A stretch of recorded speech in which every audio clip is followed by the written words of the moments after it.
Welcome, everyone. My name's David Silberman. I'm the co-founder and CEO at Clinical Research Fastrack, and we are moving forward with our podcast series called Fastracked to Success, where we interview our graduates and we hear their stories live. And today I am so thrilled. We have one of our past students who took our course a few years ago. It was during COVID, and has really just blossomed, took our course, and now is thriving in the field.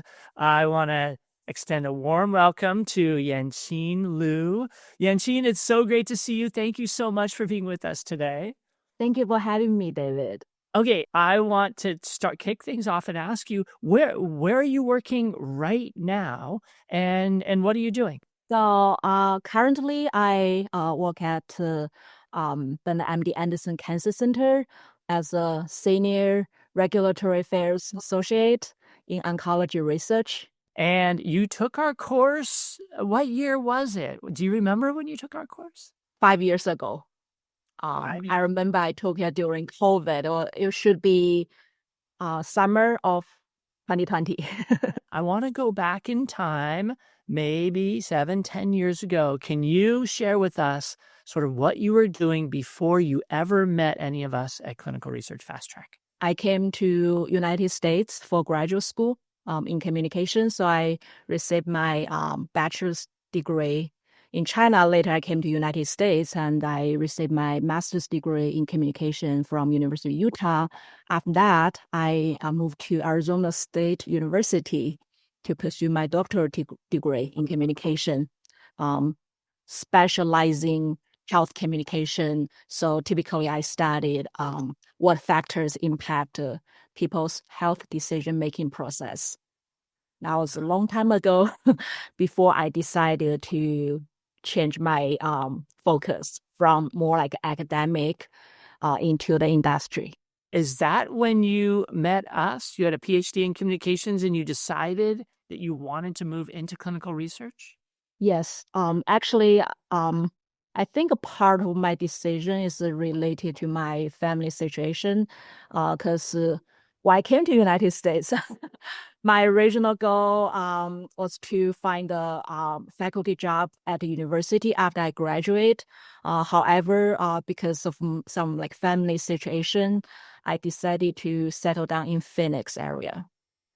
So which means that I know I may not be able to find a lot of opportunities because, typically for faculty positions are quite limited. So which means I will have to apply broadly in order to get job offer. However, when I decided to settle down in Phoenix, so that was something I have to think about, okay, how I can continue my research journey, because I love research and I want to work for different kind of like research teams.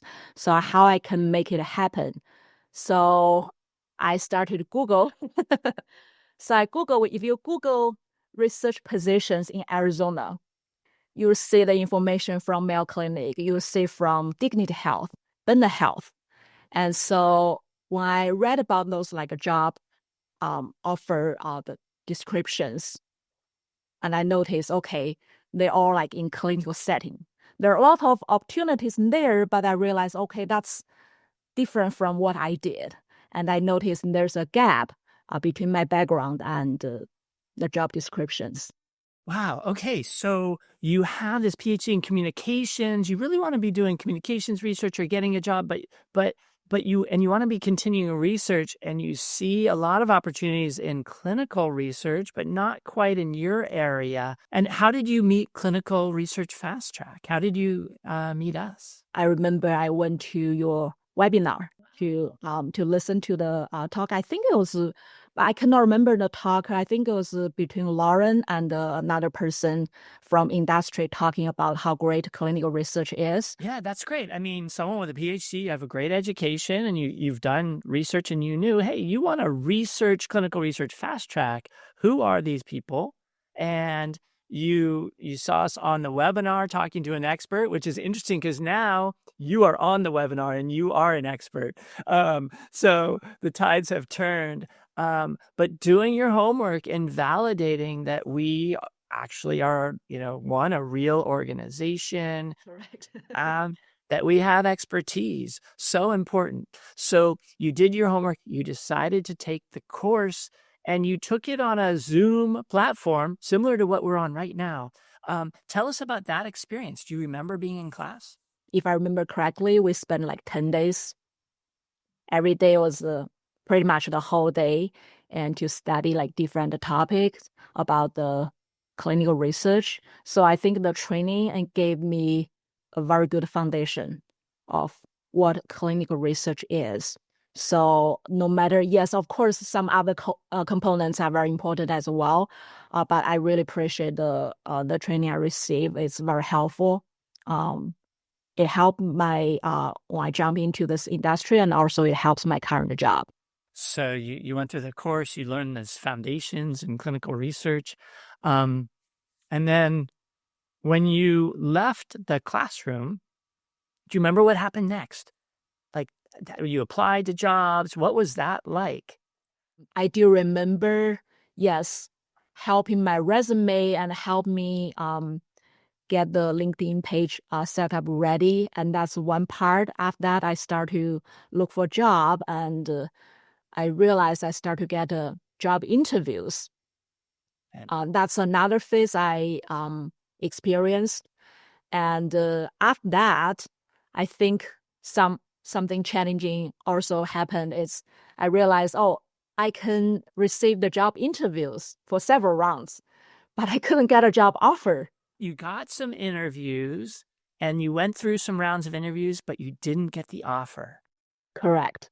Oh, no. Correct. Okay. So I think during that process, so I work with the team and to review what I have and see what I can do to make a difference.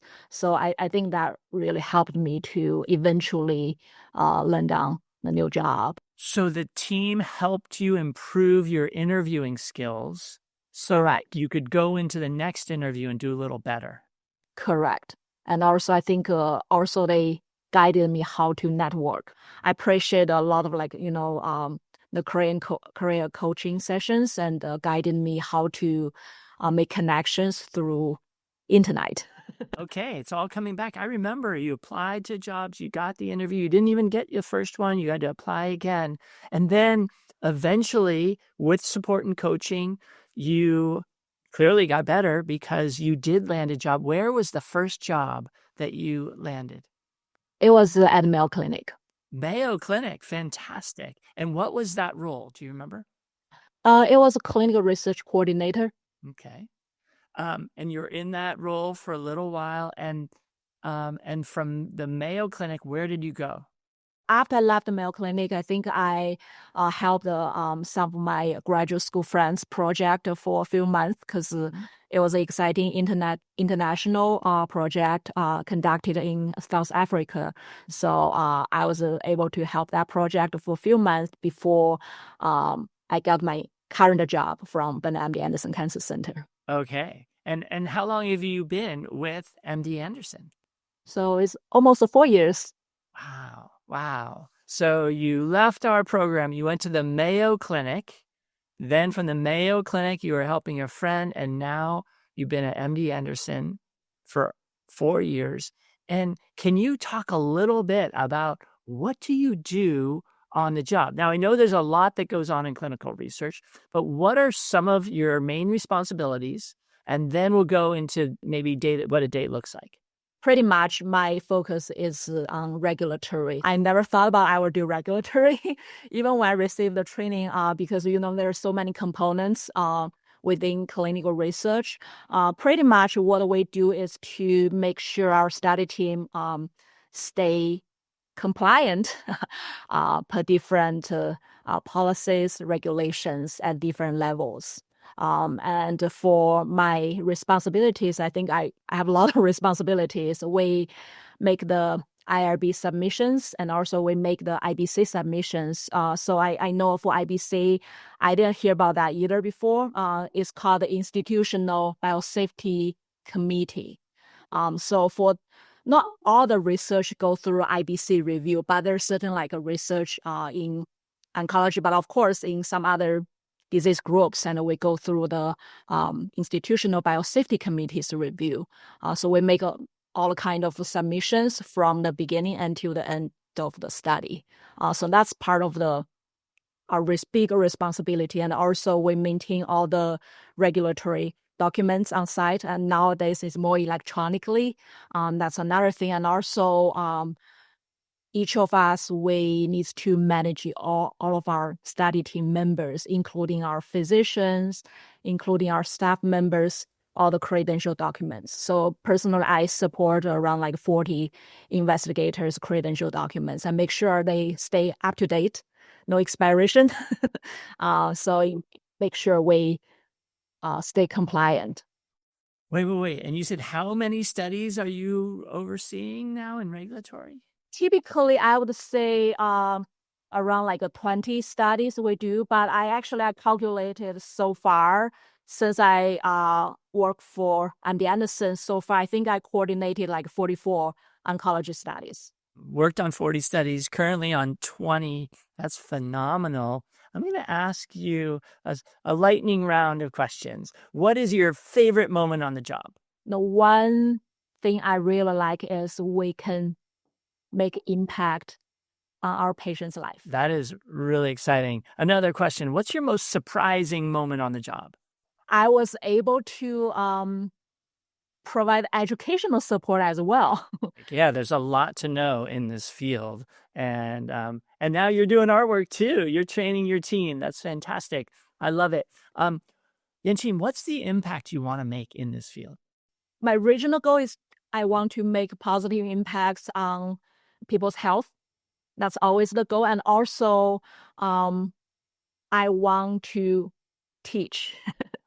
I want to, when I have sufficient clinical research experience, and I want to help people who want to jump into the field. You have 5 years experience in the field, and you've gone through our program. You are ideally suited to train the next generation of clinical research professionals through our program. And also because you're in it every day, you can share real world, real life experience with our students. So what a fabulous opportunity. Can't wait to bring you into the classroom. Before we do that, before you start teaching for us, what advice would you give to those trying to break into the industry? You have a new person. Think of yourself maybe 5 years ago when you were just starting. What advice do you have for them? I would say first, make an informed decision, which means you do your research, no matter it's online or it's in-person events, and talk to people who work in this industry and to make sure that's a good fit for you. Because I think it's important. I know clinical research is fascinating, but there are a lot of components involved, and make sure what you want to pursue is the right fit for you. That's important. And also, I think another thing is be patient. Be patient about yourself. Work with your team and work with your career coach and or work with your mentor and to help you to polish your application materials and make a network. That's important because I would say different components, they are important. So be patient about yourself. Absolutely. People who think they can just snap their fingers, they throw out a resume and get hired right away, that's a little impractical. You really have to, like you said, I love what you just said. You really need to polish up your resume, your cover letters. You need to network, and you need to do what's necessary to get hired. And Yanqin, you are a perfect example of taking all those successful steps to get in the industry. You worked with our career team, you went to interviews, you continued to improve, and now look at you. You're at MD Anderson, and you're really helping make an impact on people's lives. Is there anything else you want to share with people who are thinking about getting into the field, they're thinking about this program? Any other words of wisdom or thoughts for them? It's a hard but rewarding journey. And you have a lot of opportunities. I think that's the reason why I found, because not all the industry areas you get a lot of opportunities. So clinical research, you're going to find a lot of opportunities, but also because it's so big. So make sure you'll find, okay, that's what you really want to do. Because I remember during our training, we learned different components. We learned regulatory affairs, and we learned data management, or also we learned clinical skills. So there are a lot of things involved. So you don't have to do everything, but make sure you find something that you truly enjoy. Beautiful and well said. Yanqin Liu of MD Anderson, thank you for joining us today. It's such a pleasure. It's great to see you. I can't wait to have you back in the classroom teaching courses for us. And I'm excited. yeah, I and for mean, anyone watching, not only can you have the career support and the education, you might even have Yanqin as one of your instructors.